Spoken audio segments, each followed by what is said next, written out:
Bismillahirrahmanirrahim. Assalamualaikum warahmatullahi wabarakatuh. Perkenalkan, nama saya Samsul Kamar, NIM J1A118142. Di sini kami akan membawakan materi mata kuliah Hygiene Industry tentang getaran. Adapun nama-nama yang akan membawakan materi tentang getaran untuk kelompok 4. Yang pertama itu Prawito Gatot Nugroho, kedua Nunusara, ketiga saya sendiri Samsul Kamar, keempat Gabriel Erlan, kelima Sofwa Andreska Aisyah, keenam Wiwi Putri Ningsi, ketujuh Nurfatina Nasri, kedelapan Yastiara, kesembilan Putra Septian Junior, dan kesepuluh Skolastika Sararumpa. Nah, kita langsung saja ke materi. Di sini saya akan membahas tentang pengertian getaran. Nah, getaran adalah gerakan yang teratur dari benda atau media dengan arah bolak-balik dari kedudukan keseimbangannya. Pemaparan getaran sering dihubungkan dengan pemaparan kebisingan dalam proses industri, yang sebetulnya baik getaran maupun kebisingan dihasilkan oleh sumber yang sama. Saya persilahkan kepada materi selanjutnya. Selanjutnya yaitu parameter getaran atau vibrasi. Vibrasi atau getaran mempunyai 3 parameter yang dapat dijadikan sebagai tolak ukur. Yang pertama yaitu amplitudo. Amplitudo ialah ukuran atau besarnya sinyal vibrasi yang dihasilkan. Amplitudo dari sinyal vibrasi dapat mengidentifikasikan besarnya gangguan yang terjadi. Maksudnya, semakin tinggi amplitudo yang ditunjukkan, maka semakin besar gangguan yang akan terjadi.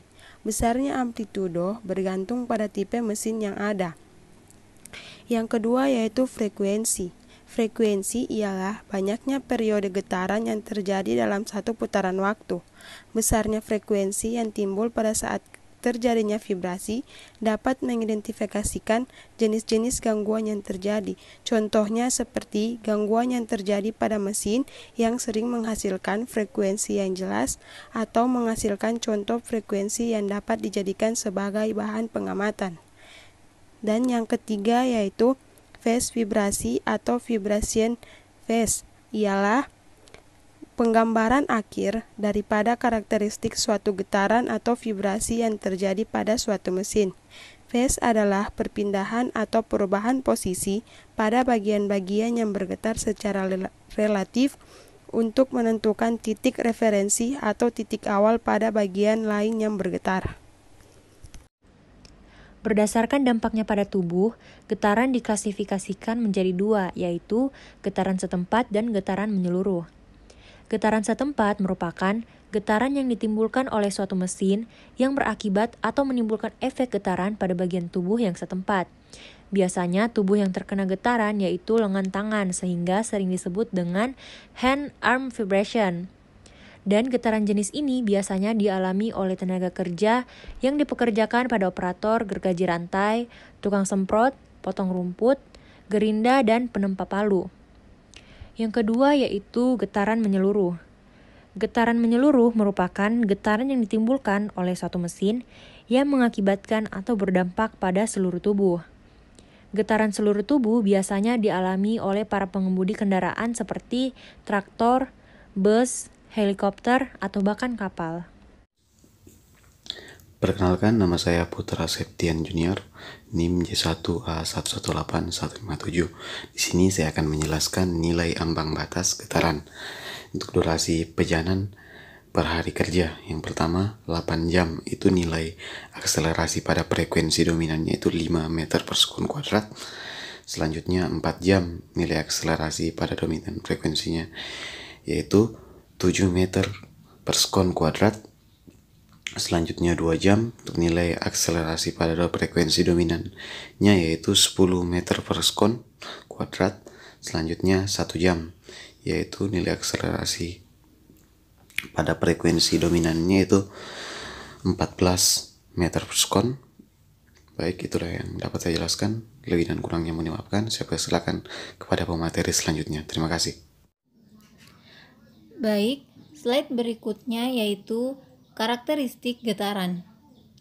Kondisi suatu mesin dan masalah-masalah mekanik yang terjadi dapat diketahui dengan mengukur karakteristik getaran pada mesin tersebut. Karakteristik getaran yang penting antara lain adalah frekuensi getaran. Getaran selalu berhubungan dengan frekuensi yang menyatakan banyaknya gerakan bolak-balik tiap satuan waktu. Kemudian perpindahan getaran atau vibration displacement. Jarak yang ditempuh dari suatu puncak ke puncak lain disebut perpindahan dari puncak ke puncak. Mungkin itu saja dari saya. Selanjutnya saya serahkan kepada teman saya untuk melanjutkan materi berikutnya. Terima kasih. Perkenalkan, nama saya Prawito Gatot Nugroho dengan NIM J1A118146. Karakteristik getaran yang penting selanjutnya itu kecepatan getaran, vibration velocity. Karena getaran merupakan suatu gerakan, maka getaran tersebut pasti mempunyai kecepatan. Kecepatan getaran ini biasanya dalam satuan milimeter per detik atau peak. Karena kecepatan ini selalu berubah secara sinusoida, maka seringkali digunakan pula satuan milimeter per second atau RMS. Nilai peak sama dengan 1,414 kali nilai RMS. Kadang-kadang digunakan juga satuan inch per second atau peak atau inch per second RMS. 1 inch sama dengan 25,4 mm. Selanjutnya itu percepatan getaran atau acceleration. Karakteristik getaran lain dan juga penting adalah percepatan. Secara teknis, percepatan adalah laju perubahan dari kecepatan. Percepatan getaran pada umumnya dinyatakan dalam satuan gs peak, di mana 1G adalah percepatan yang disebabkan oleh gaya gravitasi pada permukaan bumi. Sesuai dengan perjanjian internasional, satuan gravitasi pada permukaan bumi adalah 980,665 cm per detik pangkat 2 atau 386,08 inch per detik pangkat 2 atau 32,1739 feet per 40. Selanjutnya itu fase getaran. Pengukuran fase getaran memberikan informasi untuk menentukan bagaimana suatu bagian bergetar relatif terhadap bagian yang lain, atau untuk menentukan posisi suatu bagian yang bergetar pada suatu saat terhadap suatu referensi atau terhadap bagian lain yang bergetar dengan frekuensi yang sama. Perkenalkan, nama Wiwi Putri Nancy, NIM J1A118152. Langkah-langkah pengukuran getaran. 1. Periksa alat. A. Sensor getaran, kabel sensor, power on off. B. Tombol, baterai komponen, display atau LCD. 2. Hidupkan alat dengan menekan tombol power on off. Langkah-langkah pengukuran getaran yang ketiga, tempelkan sensor ke sumber getaran. Yang keempat, catat angka yang muncul di display. Yang kelima, pastikan tingkat getaran dengan cara: yang pertama, modus, nilai yang sering muncul.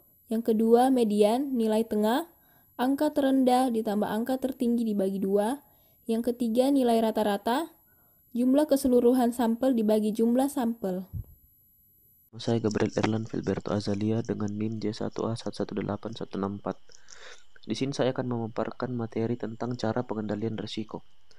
Setelah melakukan penilaian risiko dan mengidentifikasi siapa yang berada pada risiko tersebut, maka harus diputuskan bagaimana cara yang paling efektif untuk mengurangi risiko tersebut. Dalam mengendalikan risiko, yang harus kita kendalikan adalah pekerjaan yang memiliki tingkat risiko paling tinggi, kemudian sedang, dan selanjutnya risiko rendah. Pengendalian risiko tersebut meliputi: pertama, engineering control, pemasangan vibration damper untuk meredam getaran. Peredam getaran ini dapat berupa pegas atau bantalan peredam yang dapat dibuat dari karet, gabus, atau bahan lain yang dapat meredam getaran.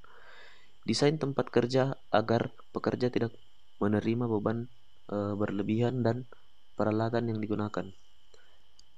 Yang kedua, administrative control, pengaturan jadwal kerja atau pergantian shift kerja untuk mengurangi pemaparan getaran pada pekerja. Poin yang ketiga, substitution. Ini dimaksud penggantian metode kerja, misalnya automasi atau mekanisasi kerja, dan penggantian alat yang sudah tua yang memiliki vibrasi tinggi dengan alat-alat yang tingkat getarannya rendah. Mungkin itu saya dari saya. Poin selanjutnya akan dipaparkan oleh pemateri selanjutnya. Sekian dan terima kasih. Baik, saya akan melanjutkan materi dari teman saya, cara pengendalian risiko. Sebelumnya, perkenalkan nama saya Nunusara dengan NIM J1A117321. Yang keempat yaitu maintenance, di mana melakukan pemeriksaan secara berkala tentang vibrasi yang terdapat pada peralatan atau mesin dengan alat ukur getaran untuk mengetahui tingkat vibrasi mesin. Yang kelima, alat pelindung diri atau APD. Dalam memilih APD yang sesuai, harus diperhatikan tipe vibrasinya.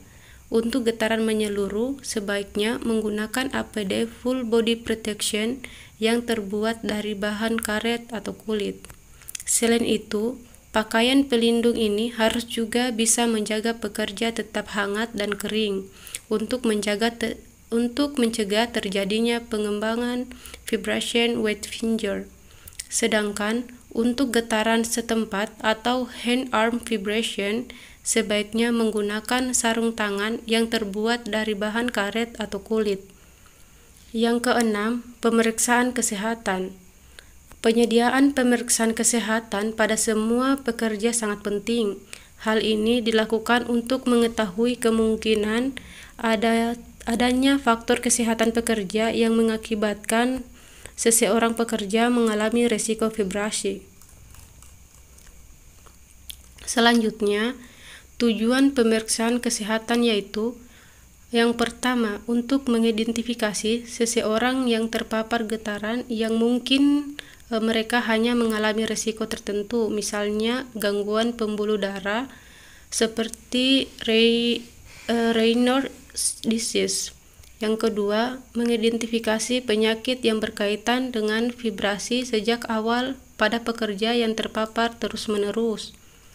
Yang ketiga, mencegah berkembangnya suatu penyakit yang akhirnya dapat menyebabkan cacat.